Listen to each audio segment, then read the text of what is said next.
क्या सच में गोवा में टूरिस्ट आना कम हो चुके हैं? इंडिया टुडे के आर्टिकल के अनुसार नवंबर में जो आर्टिकल आया था इंडिया टुडे का, उसके अकॉर्डिंग 60% इंटरनेशनल टूरिस्ट गोवा में आना कम हो चुके हैं। ये मैं नहीं कह रही हूँ, इंडिया टुडे का आर्टिकल बता रहा है। जैसे कि आप सब लोग अभी देख रहे होंगे कि इंस्टाग्राम से लेके यूट्यूब में हर जगह पे एक ही बात चल रही है, जो कि है कि गोवा में टूरिस्ट आना कम हो चुके हैं और इस साल गोवा पूरी तरीके से खाली हो चुका है। तो welcome back to the another interesting blog. तो जैसे कि आप सबको पता ही है कि मैं अलग अलग जगह पे जाके ब्लॉग्स आप लोगों के लिए लाना पसंद करती हूँ और इस चैनल पे हमारे 75% सिर्फ और सिर्फ गोवा के ही ब्लॉग्स है। तो जो हमारे सब्सक्राइबर्स है उनको तो पता ही है कि 75% इस चैनल पे मेरे गोवा के ही ब्लॉग है। मैं हर साल गोवा जाती हूँ 2 से 3 बार, क्योंकि मुझे गोवा बेहद ही पसंद है। तो आज जो भी इंफॉर्मेशन मैं आप लोगों को देने वाली हूँ, ये मेरा खुद का एक्सपीरियंस है कि किस तरीके से गोवा को मैंने एक्सप्लोर किया है। तो चलिए आज इस ब्लॉग में मैं अपना खुद का एक्सपीरियंस आप लोगों के साथ शेयर करने वाली हूँ गोवा से रिलेटेड। तो नंबर 1 पॉइंट ये है, क्या सच में इंटरनेशनल टूरिस्ट गोवा में आना कम हो चुके हैं? गोवा के कुछ फेमस बीचेस है जहाँ पे आपको फॉरेनर्स ज्यादा देखने के लिए मिलते हैं। उनमें से एक बीच है अंजुना बीच और सेकंड मेरा मोस्ट फेवरेट बीच है पालोलेम बीच, जहाँ पे फॉरेनर्स ज्यादा दिखाई देते हैं। पर सच में क्या इस बार वहाँ पे फॉरेनर्स दिख नहीं रहे हैं?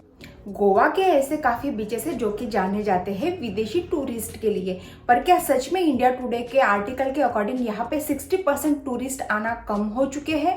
और अगर हाँ, तो क्यों ऐसा हुआ है उसके बारे में ही आज हम बात करने वाले हैं।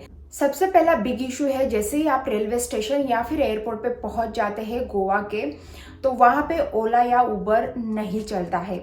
इतना बड़ा इंडिया का टूरिस्ट पॉइंट होने के बावजूद भी वहाँ पे ओला और उबर अवेलेबल नहीं है।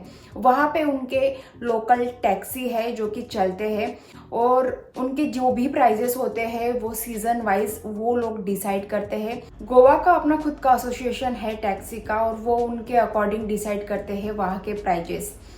तो बिग प्रॉब्लम तो यही है कि जब गोवा में टूरिस्ट जाना पसंद करते हैं उसी टाइम पे टैक्सी ड्राइवर अपना रेंट चार्जेस काफ़ी ज़्यादा बढ़ा देते हैं। मैं हूँ महाराष्ट्र से और हम लोग जाते हैं सूरत से गोवा। तो जैसे ही मैं रेलवे स्टेशन में पहुँच जाती हूँ, मुझे क्लास 2 का अगर 2000 रुपया लग रहा है तो मैं टैक्सी के लिए पे करती हूँ सिर्फ गोवा के रेलवे स्टेशन से बागा बीच के लिए कुल अराउंड 2500 से लेके 3000 तक। जी हाँ, तो अभी आप समझ सकते हैं कि मेरे लिए कितना ज़्यादा डिफ़िकल्ट है। मैं यहाँ से ट्रेन से वहाँ तक क्लास 2 में चली जा रही हूँ और वहाँ से सिर्फ मुझे होटल तक जाने के लिए 2500 से 3000 रुपये पे करना पड़ रहा है। वो भी डिपेंड करता है कि आप किस सीज़न में जा रहे हो। अगर आप न्यू ईयर प्लान कर रहे हो तो भाई तो ये तो 3 गुना भी ज़्यादा बढ़ सकता है। तो ये कुछ टैक्सी ड्राइवरों की मनमानी वहाँ पे चलती है। उसके अकॉर्डिंग मुझे लगता है कि विदेशी नागरिकों ने गोवा में आना अभी पसंद करना बंद कर दिया है। क्योंकि क्या होता है ना, हम इंडियन होने के बावजूद भी अगर हम लोगों के साथ इतनी ज़्यादा मनमानी हो रही है तो शायद वो लोग लैंग्वेज का भी उनको इशू होता है। तो उनके साथ हमको नहीं पता कि किस तरीके से उनका मतलब बजट होता है और किस तरीके से वो लोग डील फिक्स करते हैं होटल तक जाने के लिए। तो ये भी बिग इशू हो सकता है कि वहाँ पे ओला उबर नहीं है और वहाँ के जो लोकल टैक्सी ड्राइवर्स है वो उनके अकॉर्डिंग वहाँ के चार्जेस बोलते हैं, तो हमको वो पे करना पड़ता है क्योंकि हमारे पास कोई और ऑप्शन नहीं है। और हाँ, आपको सेकंड ऑप्शन भी वहाँ पे मिल जाता है जो कि है ऑटो रिक्शा का, पर ऑटो रिक्शा के भी एक पर्सन के चार्जेस कुछ 800 से लेके 700 तक चले जाते हैं। तो मुझे लगता है कि आप अगर ग्रुप में प्लान कर रहे हो या फिर फैमिली के साथ में हो तो उतना ही चार्जेस आपका हो जाता है, इसलिए आप फिर प्रेफर करते हो टैक्सी से ही जाना। तो हमने आप लोगों के साथ डिस्कस कर लिया, जैसे ही आप गोवा एयरपोर्ट या फिर रेलवे स्टेशन पे चले जाते हो वहां से होटल तक जाने के लिए आपको कितना पे करना पड़ता है। तो अब हम बात करते हैं सेकेंड पॉइंट के ऊपर। तो सबसे बड़ा इशू मुझे लगता है वहाँ के होटल चार्जेस।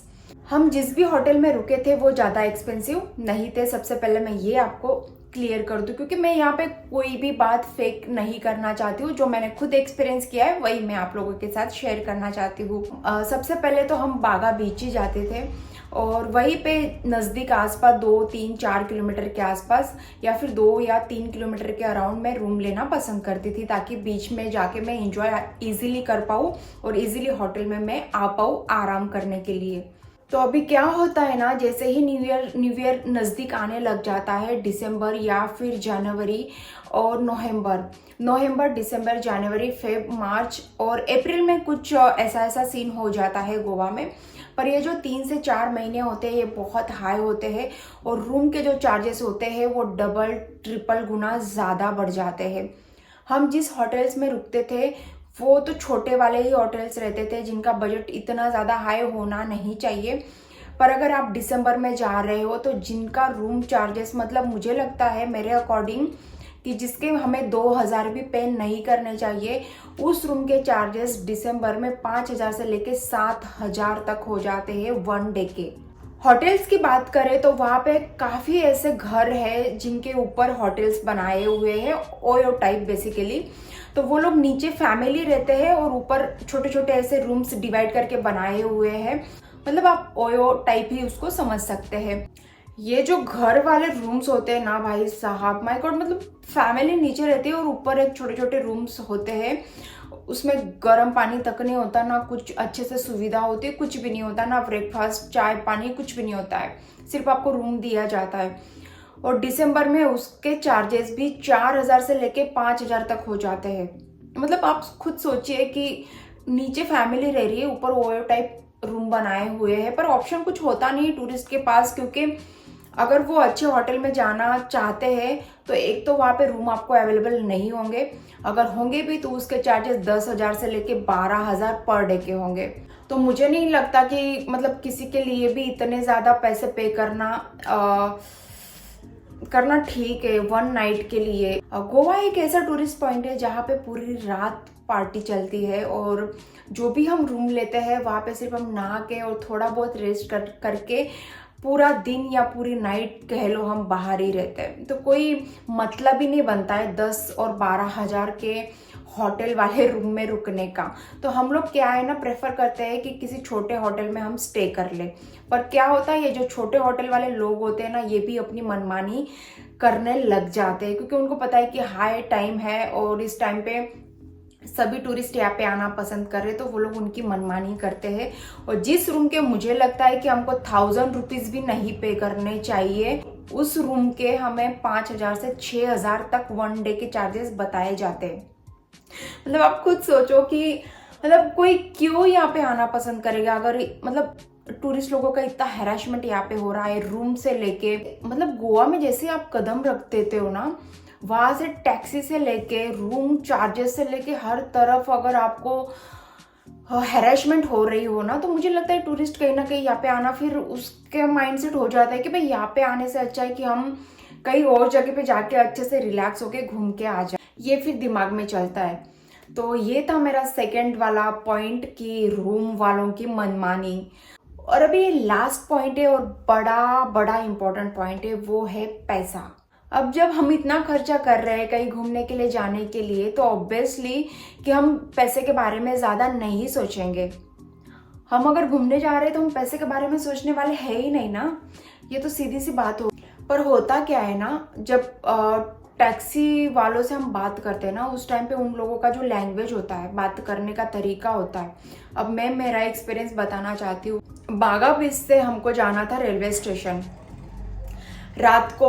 वहाँ पे तो ऑनलाइन वाला एक सिस्टम है, पर वो आ ही नहीं रहता, हम बुक कर रहे थे। मुझे ना अभी वो याद नहीं आ रहा है कि हमने कहाँ से वो बुकिंग किया था, वो आए नहीं। तो हमने एक लोकल टैक्सी वाले जो पूछ रहे थे बार बार आपको कहीं जाना है, तो हमने उनसे बात किया और फिर फाइनली फिक्स कर लिया, क्योंकि हमारे ट्रेन का भी टाइम निकल जा रहा था। तो हमने जैसे ही फिक्स किया फिर हम निकल गए। निकलने के बाद आधे रास्ते में पहुंचने के बाद हमको लगा कि ये रास्ता कुछ एयरपोर्ट तक जा रहा है, दिखाई दे रहा था ना, बीच बीच में एरोज वगैरह आते हैं, तो उससे हमको लग रहा था कि ये एयरपोर्ट की तरफ जा रहे हैं, जबकि हमें जाना है रेलवे स्टेशन। तो वो बीच में हमने जैसे उनको पूछा कि आप हमें कहाँ लेके जा रहे हो, तो वो बोल रहे थे कि एयरपोर्ट। तो हमने बोला हमको एयरपोर्ट नहीं जाना है, हमको जाना है रेलवे स्टेशन। तो उसके बाद वो जो मतलब हाइपर हुए और जिस तरीके से उन्होंने हमसे बात किया ना, हम तो डर गए थे थोड़े टाइम के लिए, क्योंकि ना वो जिस तरीके से बात करते हैं ना यार, आप डर जाते हो उनका लैंग्वेज, या फिर वो जिस तरीके से एकदम एंग्री होके बात करने लग जाते हैं ना, तो हम तो कुछ बोले ही नहीं। और हमने हमने बागा बीच से रेलवे स्टेशन तक का 2500 रुपये फिक्स किया था, रात का वक्त था इसलिए उन्होंने शायद पता नहीं, पर उतने ही चार्जेस तो लेते ही है। पर उन्होंने वो गलती से कुछ और सुना और वो रास्ता पकड़ लिया, उसका उन्होंने 500 रुपीज़ एक्स्ट्रा लिया था, तो ऐसे 3000 रुपये लिए थे हमसे उन्होंने। तो ये मेरा खुद का एक एक्सपीरियंस है। और यही एक एक्सपीरियंस पार्किंग का भी आता है। गोवा में पार्किंग का बड़ा इशू है, मतलब अगर आप घूमना चाहते हो ना कार से, तो बहुत बड़ा इशू आने वाला है। वैसे तो वहाँ पे स्कूटी ही बेस्ट ऑप्शन है, पर अगर आप खुद के कार से वहाँ पे जा रहे हो तो फिर बहुत बड़े इश्यूज होने वाले हैं, क्योंकि आप जैसे ही थोड़ा भी इधर उधर पार्क कर लो ना, तो पुलिस वाले आपकी गाड़ी को सीधा उठा के लेके चले जाएंगे आपके सामने। मतलब वो आपकी सुनेंगे भी नहीं कि हम गाड़ी में बैठे हैं या फिर गाड़ी के बाहर ही है, हमने गाड़ी तो पार्क ही नहीं किया है, हम बस खड़े हैं और निकल रहे इधर से गाड़ी के अंदर ही है, फिर भी ना वो उनकी मनमानी करेंगे और आपसे चार्जेस ले लेंगे, जो भी वो चार्जेस है वो। ये भी है। और जो लोकल वहाँ के लोग हैं, वो आपके साथ ना कुछ कुछ लोग काफ़ी अच्छे हैं और कुछ कुछ लोग काफ़ी बुरे भी है, क्योंकि बुरी तरीके से बर्ताव करते हैं। जो हमारे साथ हुआ था, हमारे कार को एक अच्छा खासा आदमी था, पढ़ा लिखा और लग भी अच्छा रहा था। वो आदमी ना हमारे गाड़ी को बार बार पैर से मारे जा रहा था और गालियाँ बके जा रहा था। तो हमें लगा कि यार इसको हमने कुछ नहीं बोलना चाहिए, हमारी कुछ गलती भी नहीं थी, हम सिर्फ पार्किंग में गाड़ी लगाई थी और वहाँ से निकल रहे थे और वो बार बार गाली दे रहा था कि यहाँ पे क्यों आते हो, ऐसा वैसा कुछ तो बोल रहा था वो। पर हमने उनको कुछ नहीं बोला और हम वहाँ से निकल के, हम 3 फ्रेंड्स थे वहाँ पे, लास्ट ईयर की ये बात है। तो ये मेरे खुद के एक्सपीरियंस है कि हमारे साथ ऐसा वहाँ पे हुआ है।